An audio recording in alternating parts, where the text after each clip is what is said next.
नमस्कार दोस्तों, मैं Arshad Jamal the red wire news channel से आप सभी का स्वागत है। आज मैं ये गलियां ये चौबारा कार्यक्रम के अंतर्गत आया हूं सैयद अरशद जी के पास, जो कि नगर पालिका पद के अध्यक्ष पद के उम्मीदवार हैं। आइए जानते हैं उनके कुछ जवाब और हमारे सवाल, देखते हैं क्या बताते हैं अरशद जी। अरशद जी, पहले तो आपका बहुत बहुत स्वागत है हमारे न्यूज़ चैनल में। बहुत बहुत धन्यवाद अरशद जमाल साहब, आप आए हमारे तक, हमारी बात को बुलंद करा आपने। मैं सबसे पहले तो अपना परिचय सैयद अरशद अहमद, नगर पालिका प्रत्याशी 2012 और 2017 में मेरी पत्नी रही है।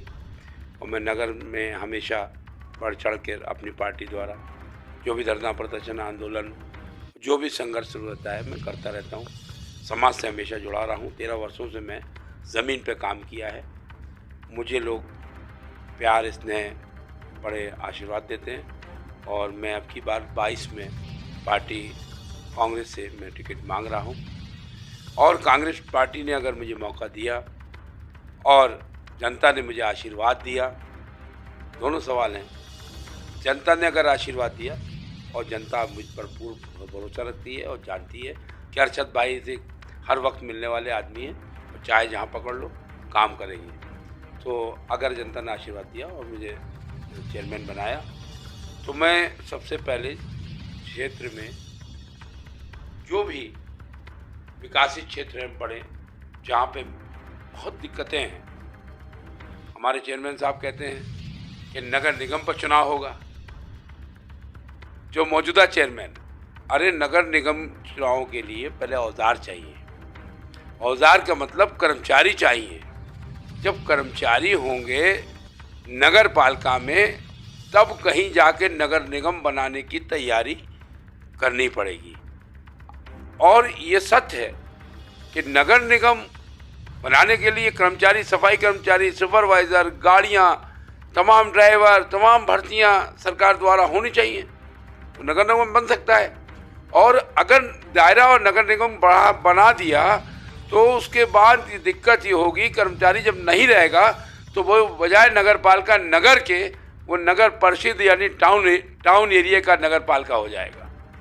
अच्छा अरशद जी, शहर में इस समय तमाम होर्डिंग्स, तमाम पोस्टर लगे हुए हैं जो भी उम्मीदवार हैं। क्या वजह रही है कि आपका ना कोई पोस्टर है ना कोई होर्डिंग है? क्या आप अपने नाम से और अपने चेहरे से चुनाव लड़ना चाहते हैं? देखिए, मैं छोटा सा इंसान हूँ, अदना सा। मैंने ज़मीन पर काम किया है। 15 वर्षों से मैं रोड पर रहूं और जनता जानती है चेहरे से। मुझे 29 वार्ड में मुझे बताने की ज़रूरत नहीं कि मेरा नाम अरशद अहमद है। मैं कहीं गली नुक्कड़ कहीं जाता हूं तो मुझे मेरे परिचय, मेरे परिवार जैसा मैं संबंध रखता हूं, व्यवहार कुशल आदमी हूं। ये तो मेरी सभी जनता जानती है कि मैं जहाँ भी रुकता हूँ सलाम दुआ और सबसे नमस्ते हाथ जोड़कर सब प्रकार से मैं सभी धर्मों और सभी जातियों के लोगों से हमेशा परिवार की तरह मिलता हूँ। ये सत्य है कि मुझे पोस्टर और बैनर की ज़रूरत इस कारण नहीं है कि मुझे अपना चेहरा पहचानवाना नहीं है। हालांकि मेरा कोई बैकग्राउंड नहीं है राजनीति में कि मेरे फादर राजनीति में हो या मदर राजनीति में हो। मैंने अपनी जो पहचान बनाई, मैंने अपने काम से बनाई है, अपनी मेहनत से बनाई है, मैंने दौड़ धूप के बनाई है। मैं लोगों की समस्याओं और परेशानियों के बीच में खड़ा रहा हूँ। तो ये मेरा कारण है। और मुझे 29 वार्ड में चुनाव जो लड़ना है वो लोग होल्डिंग पोस्टर लगावें जिनको अपना चेहरा बताना है, जिनको अपना नाम बताना है, उनको ज़रूरत है। वो लोग लगा रहे हैं होल्डिंग पोस्टर। जो जिस तरीके से बरसात का मौसम आता है तो पन्नी बिकने लगती है चौराहे के ऊपर। बरसात के मौसम में जो पन्नी बिकती है किस लिए बिकती है? कि बरसात से बच सकें। तो यही तरीके से अब होल्डिंग पोस्टर से छा दिया है, पूरा शहर पाट दिया है। यानी दीवार नहीं छोड़ रहे किसी की, दीवारों पर भी पोस्टर लगा दी। क्यों? कि मुझे पहचान लो, ये बरसात है, तमाम लोग आएंगे, अभी तमाम पोस्टर लगाएंगे। लेकिन हम तो सदाबहार आदमी हैं, हमें पोस्टर होल्डिंग की ज़रूरत नहीं है। आप कांग्रेस पार्टी से टिकट मांग रहे हैं, अगर आपको कांग्रेस पार्टी से टिकट न मिला तो आप पार्टी छोड़ देंगे या फिर पार्टी से बगावत करेंगे? देखिए, कांग्रेस पार्टी में मैं काफ़ी सक्रिय रहा हूँ, मैंने काम भी किया है। पार्टी के बैनर तले धरना प्रदर्शन आंदोलन, तमाम दिशा निर्देश जो भी हमें हमारी गाइडलाइन मिली हमारे अध्यक्ष द्वारा, हमारे माननीय सांसद पीएल पुनिया साहब हमारे नेता भी हैं, हमारे गुरु भी हैं। जो भी दिशा निर्देश मिला मैंने हमेशा काम किया है कंधे से कंधा मिलाकर, और जहाँ भी ज़रूरत पड़ी मैं पहुँचा हूँ। मुझे कोई भी मेरी अपसेंट नहीं है, और मैंने पार्टी के लिए बड़ी मेहनत की है। पार्टी ने ये सोच के हमें हमारे पर भरोसा रखा है और हमसे आवेदन मांगा है, हमने दिया है। अपनी पत्नी का भी दिया, अपना भी दिया है। कुछ संकोच था कि कहीं ऐसा ना हो महिला सीट हो जाए या पुरुष सीट हो जाए, तो मैंने दोनों लोगों को दे दिया। कल को ये ना हो कि आपने पत्नी का नहीं दिया था या आपने अपना ही दिया, तो इस वजह से मैंने दोनों। मगर शहर में तो किसी और के नाम की चर्चा चल रही है। अब शहर में चर्चाएं तो ऐसे तो बहुत वो लगाते हैं, अपने अपना आंकलन करते हैं, लेकिन देखिए जनता जिसको चाहती है, और बड़ा लीडर हमेशा सोचता है कि जो आदमी जीतने के कागार पे हो, जो जीत सकता हो, जो लड़ सके, उसी को टिकट देती है पार्टी।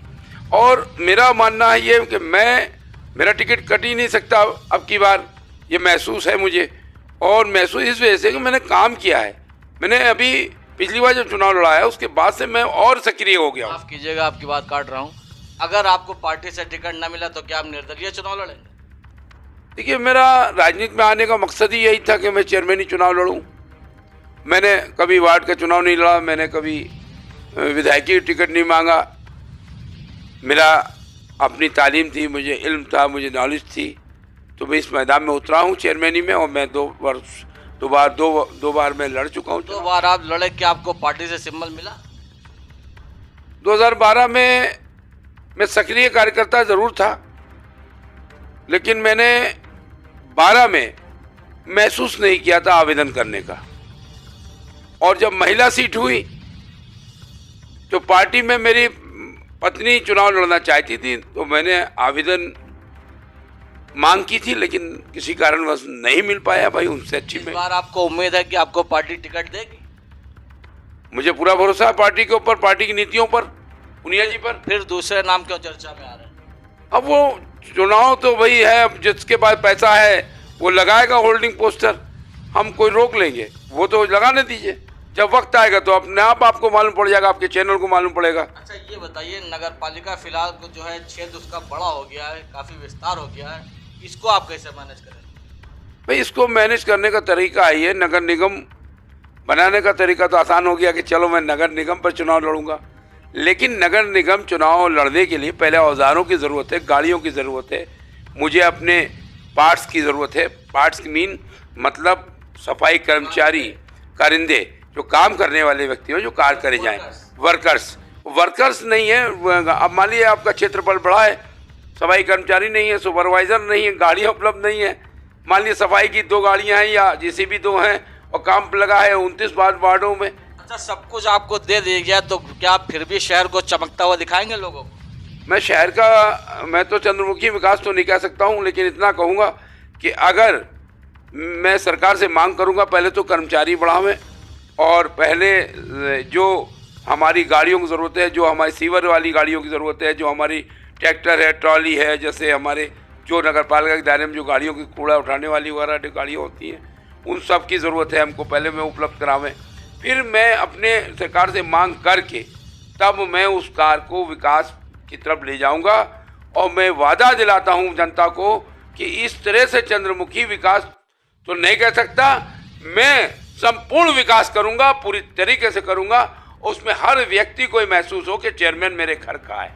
आप हमारे चैनल के माध्यम से जनता से क्या अपील करना चाहते हैं?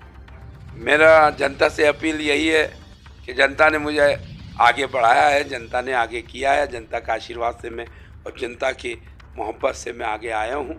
अब की तीसरा चुनाव मेरा, और मैं पहला लड़ाई के मैंने पहचान के लिए आया था, दूसरा लड़ाई के लिए आया हूँ, अब की चुनाव में जीतने के लिए आया हूँ। इस बार आपको उम्मीद है कि आप जीतेंगे?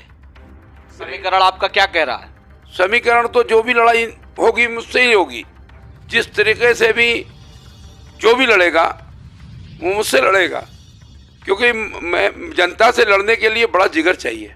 और जनता जो है चुनाव लड़ा रही हो जिस व्यक्ति को, तो जाहिर सी बात है कि चुनाव हमारे ही बनेगा और हमसे ही लड़ेंगे जो भी लड़ेंगे। अर्शद जी, बहुत बहुत शुक्रिया हमारे the red wire news channel पर समय देने के लिए आपका।